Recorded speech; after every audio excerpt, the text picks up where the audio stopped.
Narmada Bachao, jungle Bachao, roko Tehri, save Aravalli ఇట్లాంటి నినాదాలు చాలా ఆకర్షిస్తాయి, ఆవేశానికి కూడా గురి చేస్తూ ఉంటాయి. ఈ నినాదాలు మన దేశంలో దశాబ్దాలుగా వినిపిస్తూనే ఉన్నాయి. పర్యావరణవేత్తలుగా చెలామణి అయ్యే కొంతమంది విదేశీ ఎన్జిఓల నిధులతో మన దేశంలో ప్రకృతి సంపదను కాపాడే సామాజికవేత్తలుగా, పర్యావరణ ప్రేమికులుగా పేరు తెచ్చుకున్నారు. దానిలో కొందరు నిజంగానే కూడా ఉన్నారు. వీరి వాదనలు వింటే నిజమే కదా అనిపిస్తూ ఉంటుంది.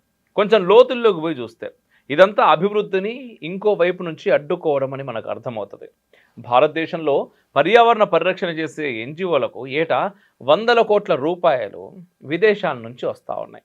మన దేశంలోని పర్యావరణం గురించి విదేశాలకు ఎందుకు బెంగ అనే ప్రశ్న మనం వేసుకుంటే అసలైన వాస్తవాలు ఏంటనే విషయం మనకు గుర్తుకొస్తుంది, తెలుస్తుంది.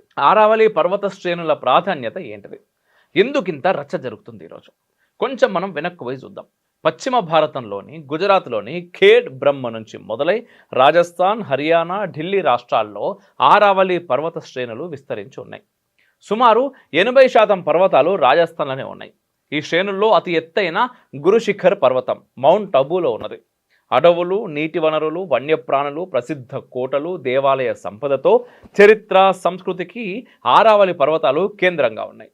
1975 నుంచి ఖనిజాల తవ్వకం, అటవీ నిర్మూలన, మితిమీరిన స్థిరాస్తి వ్యాపార కారణంగా ఆరావళి పర్వతాలు క్షీణించిపోతూ ఉన్నాయి. మరి ముఖ్యంగా 2005 నుంచి 2012 మధ్య 7 ఏళ్ల కాలంలో యూపీఏ ప్రభుత్వం, రాజస్థాన్ రాష్ట్ర ప్రభుత్వాలు ఇష్టారీతిన మైనింగ్ అనుమతులు ఇవ్వడంతో ప్రాచీన ఆరావళికి మొత్తంగానే ముప్పు ఏర్పడ్డది. 2059 నాటికి 22% ఆరావళి పర్వతాలు కనుమరుగవుతాయనే నివేదికలు రావడంతో కేంద్రం తక్షణ చర్యలకు ఉపక్రమించింది. ప్రస్తుతం దీన్ని నివారించేందుకు కేంద్ర ప్రభుత్వం 90% పర్వత శ్రేణులను రక్షించే ప్రణాళికను రూపొందించింది.